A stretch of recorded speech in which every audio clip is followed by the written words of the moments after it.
সবাইকে স্বাগত the deep ডাইভে। আজ ৩ জানুয়ারি ২০২৬। আর আজ সকালে ঘুম থেকে উঠে আমরা যে খবরটা পেলাম, এক কথায় অবিশ্বাস্য। অবিশ্বাস্য। মার্কিন যুক্তরাষ্ট্র ভেনেজুয়েলায় একটা বিশাল আকারের সামরিক অভিযান চালিয়েছে। হুম। খবরটা এতটাই আকস্মিক যে আমার মনে হয় সারা বিশ্বের ডিপ্লোম্যাট আর অ্যানালিস্টরা এখনও ব্যাপারটা ঠিক বুঝে ওঠার চেষ্টা করছেন। নিঃসন্দেহে এটা তো কোনো ছোটখাটো ঘটনা নয়। কয়েক দশক ধরে ল্যাটিন আমেরিকার রাজনীতিতে এমন সরাসরি মার্কিন সামরিক হস্তক্ষেপ দেখাই যায়নি। ঠিক ঘটনাটা যেমন নাটকীয়, এর প্রভাবও কিন্তু ততটাই সুদূর প্রসারী হতে পারে। একদম। আর আজকের আলোচনায় আমাদের লক্ষ্য হলো ঠিক এটাই বোঝা। আমাদের হাতে the Guardian, CBS News, Reuters, উইকিপিডিয়ার মতো বেশ কিছু সূত্র আছে। হুম। এগুলোর ওপর ভিত্তি করেই আমরা এই অবিশ্বাস্য ঘটনাটার পরতগুলো খোলার চেষ্টা করব, বোঝার চেষ্টা করব কেন এমন একটা চরম সিদ্ধান্ত মার্কিন যুক্তরাষ্ট্র নিল, আর কেন ঠিক এখনই। আর এই কেনর উত্তরটাই তো সবচেয়ে জটিল। তাই তো। কারণ এর পেছনে লুকিয়ে আছে বহু বছরের জমে থাকা ক্ষোভ, বিলিয়ন বিলিয়ন ডলারের তেলের হিসাব আর আন্তর্জাতিক ক্ষমতার এক জটিল দাবা খেলা। তাহলে চলুন সেই খেলাটাই বোঝার চেষ্টা করি। এই অবিশ্বাস্য ঘটনাটা বুঝতে হলে আমাদের কয়েকটা স্তর ধরে এগোতে হবে। আচ্ছা।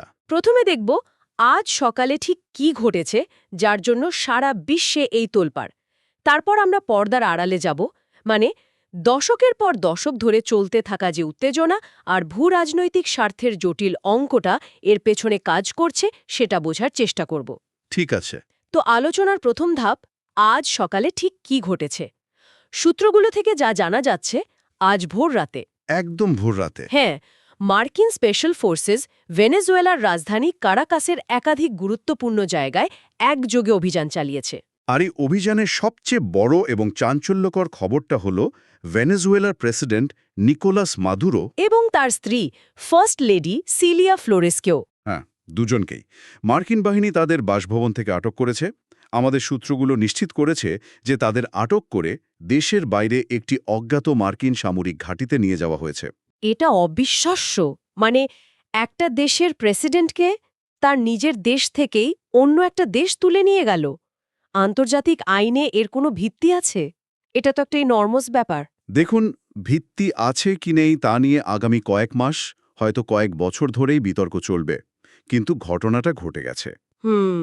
আর শুধু তাই নয়, এর কয়েক ঘন্টার মধ্যেই মার্কিন president Donald Trump white house থেকে ঘোষণা করেছেন যে ভেনেজুয়েলায় একটি অন্তর্বর্তীকালীন সময়ে, একটা ট্রানজিশন পিরিয়ডে।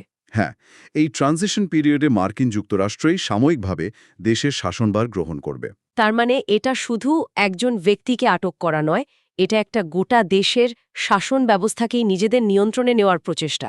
ঠিক তাই, একদম তাই। ইতিহাসে এর তুলনা খুব কম।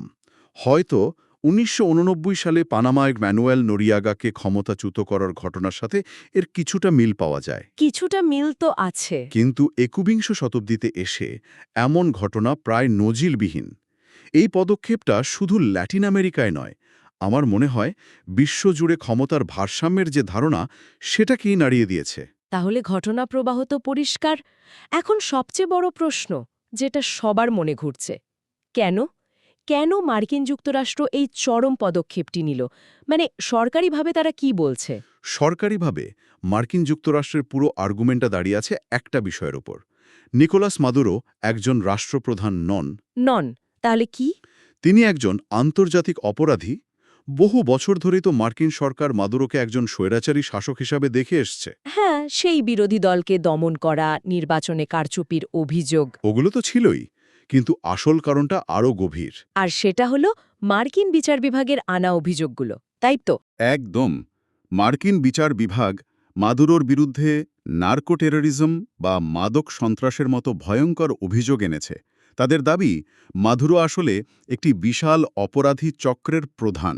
একটা অপরাধী চক্র? হ্যাঁ, যার নাম the cartel of the suns. The cartel of the suns? নামটা তো বেশ নাটকীয়। এই চক্রটার কাজটা ঠিক কি?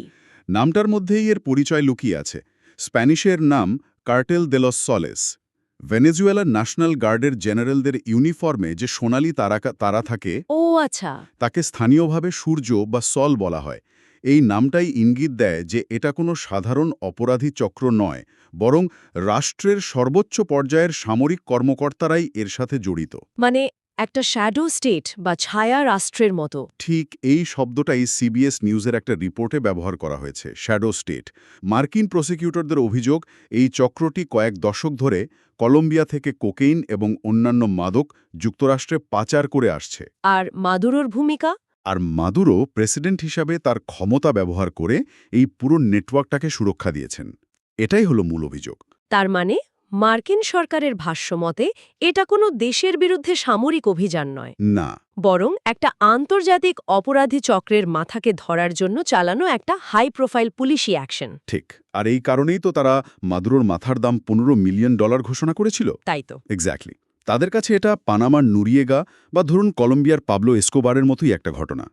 তারা বলছে মাদুরো ভেনেজুয়েলাকে একটা নার্কো স্টেট বা মাদক নির্ভর রাষ্ট্রে পরিণত করেছেন, যা আমেরিকার জাতীয় নিরাপত্তার জন্য সরাসরি হুমকি। একদম। আর আজকের এই অভিযানকে তারা সেই হুমকিরই জবাব হিসাবে দেখাচ্ছে। বেশ, তাহলে একদিকে মাদুরোর বিরুদ্ধে স্বৈরাচার আর মাদক পাচারের মতো মারাত্মক অভিযোগ, কিন্তু দ্য গার্ডিয়ানের একটা আর্টিকেলে প্রশ্ন তোলা হয়েছে এই অভিযোগগুলোই কি পুরো সত্যি, নাকি এর আড়ালে আরও বড় কোনো অর্থনৈতিক স্বার্থ লুকিয়ে আছে, যা নিয়ে মার্কিন সরকার প্রকাশ্যে কথা বলতে চায় না। আমি অবশ্যই তেলের কথা বলছি। আপনি একদম সঠিক জায়গায় ধরেছেন। এখানেই বিষয়টা জটিল হয়ে ওঠে। তাই না? ভূ রাজনীতিতে প্রায়শই যা দেখানো হয় তার পেছনে আরও গভীর স্বার্থ লুকিয়ে থাকে।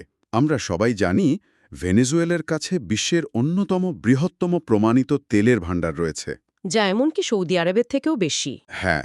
এই বিপুল পরিমাণ তেলের উপর নিয়ন্ত্রণ এবং ক্যারিবিয়ান অঞ্চলে ভূ রাজনৈতিক প্রভাব বিস্তার করা তো মার্কিন যুক্তরাষ্ট্রের জন্য সবসময়ই একটা বড় স্ট্র্যাটেজিক গোল ছিল। অবশ্যই ছিল।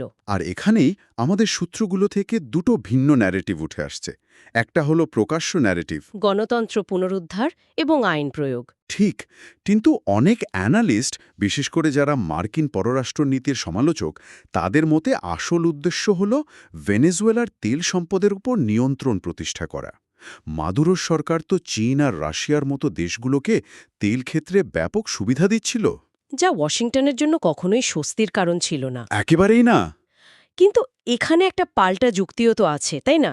রয়টার্সের একটা রিপোর্টে যেমন বলা হচ্ছে, মার্কিন ভোটারদের কাছে তেলের জন্য যুদ্ধ কথাটা এখন আর খুব একটা জনপ্রিয় নয়। না, ইরাক যুদ্ধের পর থেকে এই ধারণাটা নিয়ে একটা নেতিবাচক মনোভাব তৈরি হয়েছে।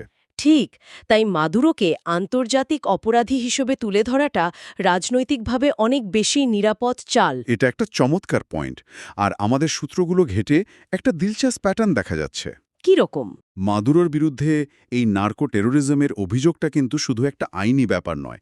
এটা মার্কিন যুক্তরাষ্ট্রকে এমন একটা নৈতিক জাওয়াজ বা মরাল জাস্টিফিকেশন দিয়েছে, যা দিয়ে তারা তেলের মধ্যে একটা খালেশ অর্থনৈতিক স্বার্থকে আড়াল করতে পারছে। আচ্ছা আচ্ছা, ব্যাপারটা অনেকটা গণতন্ত্রের নামে অভিযান, কিন্তু আসল লক্ষ্য সম্পদ। একদম। আন্তর্জাতিক অপরাধীর ট্যাগলাইনটা ব্যবহার করে তারা এক ঢিলে দুই পাখি মারছে। একদিকে তারা অভ্যন্তরীণ রাজনীতিতে সমর্থন পাচ্ছে, অন্যদিকে তাদের দীর্ঘদিনের ভূ রাজনৈতিক উদ্দেশ্য সফল হচ্ছে। তার মানে এই দুটো কারণ, মাদুরোর অপরাধ এবং তেলের স্বার্থ, পরস্পর বিরোধী নয়। না, বরং একে অপরের পরিপূরক, একটা আরেকটাকে বৈধতা দিচ্ছে। ভূ রাজনীতিতে প্রায়শই আদর্শগত কারণ এবং বাস্তববাদী স্বার্থ এভাবেই হাত ধরাধরি করে চলে। মাদুরোকে সরানো হলে একদিকে যেমন মার্কিন যুক্তরাষ্ট্র তাদের অপছন্দের একজন শাসককে ক্ষমতাচ্যুত করতে পারে, তেমনি অন্যদিকে ভেনেজুয়েলার তেল সম্পদের ওপর তাদের প্রভাব বাড়ানোর একটি বিশাল সুযোগ তৈরি হয়। ঠিক তাই। তাহলে আমরা দুটো বড় কারণ পেলাম। এক, মাদুরোর বিরুদ্ধে আনা গুরুতর অভিযোগ, যা এই অভিযানের অফিসিয়াল কারণ। দুই, ভেনেজুয়েলার বিপুল তেল সম্পদ, যা হয়তো আসল কারণ।